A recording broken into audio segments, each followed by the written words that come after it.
1차식에 대해서 공부합시다. 식 3x 더하기 2는 3x와 2의 합으로 이루어진 식이다. 이때 이 각각을 항이라고 부른다. 특히 숫자로만 이루어진 항을 상수항이라고 한다.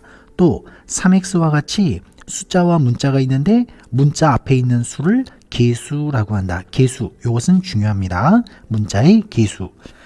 자, 3x 더하기 2x와 같이 하나 이상의 합으로 이루어진 식을 다항식이라고 하고 특별히 한 개짜리를 단항식이라고 한다. 다음 페이지 설명을 해봅시다.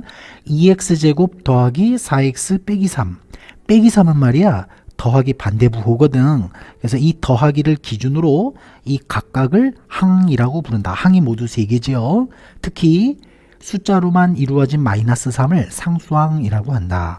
또 x제곱의 개수는 2. 그 이유는 x제곱 앞에 2가 있거든. 그 다음에 x의 개수는 4이다. 왜냐하면 x 앞에 4가 있거든.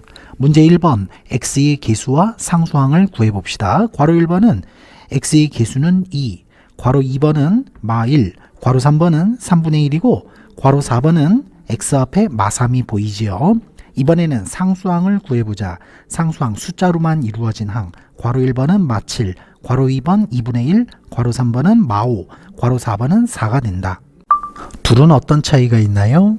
2x는 2 곱하기 x, 3x제곱은 3 곱하기 x 곱하기 x이므로 자, 이 녀석은 x가 한 번 곱해져 있고 자, 이것은 x가 두 번 곱해져 있다. 이와 같이 곱해진 문자의 개수를 차수라고 한다. 한마디로 x가 한 번이니까 1차, 이 녀석은 x 두 번 곱했으니 2차가 된다. 다항식에서는 차수 가장 큰 것을 그 다항식의 대표 차수라고 한다. 자, 특히 이렇게 x 1차 이런 다항식을 1차식이라고 한다. 자, 괄호 1번. 자, x가 이렇게 있는 것이 두 개가 있는데 자, 높은 게 요거잖아. 그래서 한마디로 이 다항식은 2차 다항식이다. 자, 다음에 이 녀석은 x가 한 번 있으니까 1차 다항식이다. 문제 2번 차수를 말하고 1차식 고르시오. 괄호 1번은 x의 1차식, 괄호 2번 a 한 번 곱했지요. a의 1차식, 괄호 3번 y 한 번 곱했으니 y의 1차식, 괄호 4번은 b 제곱이 있으니까 이것은 2차식이다. 그래서 답은 1, 2, 3번이 된다. 이번 시간에 다항식을 공부했는데 더하기를 기준으로 각각을 항이라고 부른다. 문자 앞에 있는 숫자, 개수라고 한다. 개수 중요합니다. 숫자로만 이루어진 항을 상수항이라고 한다. 1차식의 곱셈 나눗셈을 공부해보자. 자, 여기 문제를 봤더니 지금 책을 만들고 있거든. 책 한 장의 가로의 길이는 11, 세로는 10이다. 그런데 이것을 여러 장을 빈틈없이 연결해서 병풍 모양으로 만들려고 해. 평평하게 펼쳤을 때 전체 넓이가 얼마인가? 자, 봤더니 가로의 길이 하나가 11이면 전체 길이는 11x가 된다. 또 세로의 길이가 10이니까 전체 총 넓이는 이렇게 된다. 한편 직사각형 한 장의 넓이는 11 곱하기 10, 즉 110이 되거든. 그런데 이게 종이 x장이 있으므로 전체 넓이는 110 곱하기 x 이렇게 된다. 즉 이것과 이것이 같다 그 말씀이야. 그것을 조사하면 다음과 같다. 11x는 당연히 11 곱하기 x. 자, 그런데 둘이 교환 법칙을 해. 순서를 바꿨지. 그 다음에 괄호를 앞쪽에다 했어. 이것은 결합 법칙이다. 숫자 먼저 계산하면 110. 따라서 결과는 110x가 된다. 즉 11x 곱하기 10은 110x가 된다. 자, 뭐냐면 숫자끼리 먼저 곱해서 숫자를 문자 앞에다 쓴다 그 말씀이야. 한편 나눗셈은 곱하기 역수로 고쳐서 한다. 예를 들어 봅시다. 자, 이렇게 있을 때 숫자끼리 먼저 곱해. 그래서 마이너스 20x. 괄호 2번 나누기 4는 곱하기 역수 4분의 1.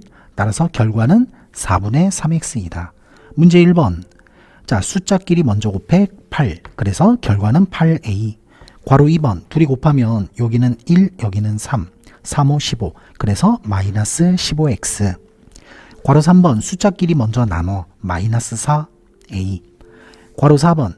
자, 이렇게 복잡할 때는 나누기는 곱하기 역수로 고쳐서 계산한다. 그래서 21y.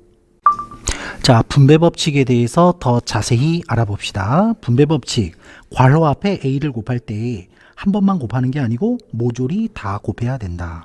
예를 들어 봅시다. 2, x 더하기 1은 말이야 2 곱하기잖아. 그래서 괄호 안에 있는 x와 1한테 숑숑 두 번 다 곱해야 된다.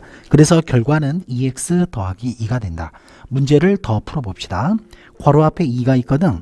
자, 이것을 숑숑 두 번 곱해야 된다. 앞부분은 8x, 뒷부분은 마이너스 2가 된다. 괄호 2번 나누기 3은 곱하기 역수. 그래놓고 숑숑 두 번 곱하면 앞부분은 마이 x, 뒷부분은 더하기 3이 된다. 문제 2번을 풀어봅시다. 자, 이렇게 숑숑 두 번 곱하면 앞부분은 3x, 뒷부분은 더하기 12가 된다. 괄호 2번 이것도 자, 이렇게 한 번 곱하고 이렇게 두 번 모조리 곱해야 돼. 앞부분은 4분의 3y, 뒷부분은 이렇게 약분하니까 1, 2. 그래서 마이너스 6이 된다. 괄호 3번. 자, 이것도 이렇게 숑숑 두 번 나눗셈을 한다. 괄호 4번. 자, 조금 복잡하니까 나누기는 곱하기 역수 이렇게 해주고 앞부분은 마이너스 15y가 되고 뒷부분은 플러스 25가 된다. 자, 이 녀석은 뭘 잘못했냐면 분배를 숑숑 다 해야 되는데 한 번만 했거든. 그래서 틀렸어. 올바른 답은 앞부분 마 6x, 뒷부분은 마이너스 2가 된다. 1차식의 덧셈과 뺄셈을 공부합시다. 진로 체험활동. 해경인의 반은 26명, 도경인의 반은 28명이 있다. 1인당 입장료를 x1이라 할 때 전체 입장료를 식으로 나타내보자. 26명의 입장료는 26x, 28명의 입장료는 28x이다. 자, 얘네 둘은 문자와 차수가 서로 같다. 이와 같이 문자와 차수가 같은 항을 동류항이라고 한다. 그러니까 말뜻이 같은 종류의 항이다 이 뜻이야. 특히 상수항끼리는 모두 동류항이다. 자, 여기를 봤더니 3x와 마이너스 x는 동류항이고 1과 4도 각각 동류항이 된다. 문제 1번 동류항을 말하시오. 괄호 1번은 당연히 마이너스 2a와 5a가 되고 괄호 2번은 x끼리 즉 x와 마사 x 그리고 상수항끼리 2와 마 7이 동류항이 된다. 다음 페이지. 그렇다면 26x와 28x를 더하면 54x가 되는데 이것은 다음과 같이 분배 법칙을 사용한 것이다. 자, x가 공통으로 있지. 우선 곱하기 기호 써주시고 x가 두 번이지만 괄호 밖에서는 한 번만 쓰는 거야. 이 공식 이름이 분배 법칙이야. 둘이 덧셈하면 54가 되니까 곱셈 기호를 생략해서 결과는 54x가 된다. 이와 같이 동료항끼리의 덧셈 뺄셈은 분배 법칙을 이용하여 간단히 할 수 있다. 자, 문제 2번 보겠습니다.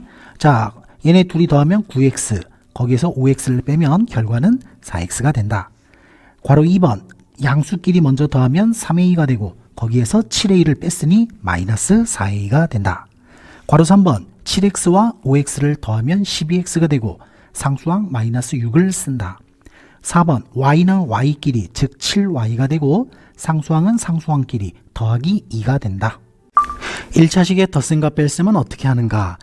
자, 그림을 봤더니 x 2개, 1이 1개. 이것을 식으로 쓰면 2x 더하기 1이야. 같은 방법으로 x가 3개, 1이 2개. 이것을 식으로 쓰면 3x 더하기 2가 된다.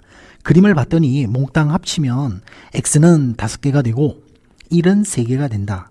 식으로 쓰면 다음과 같다. 2x 더하기 1, 3x 더하기 2. 제일 먼저 괄호를 없애. 동료항끼리 모아주어. 계산하면 5x 더하기 3이 된다. 다음 페이지. 괄호가 있는 1차식의 덧셈은 먼저 괄호를 풀고 동료항끼리 모아서 계산한다. 뺄셈은 부호를 바꾸어 더한다. 예제 1번 보겠습니다. 먼저 괄호를 없애. 동료항끼리 모아. 그래서 계산한다.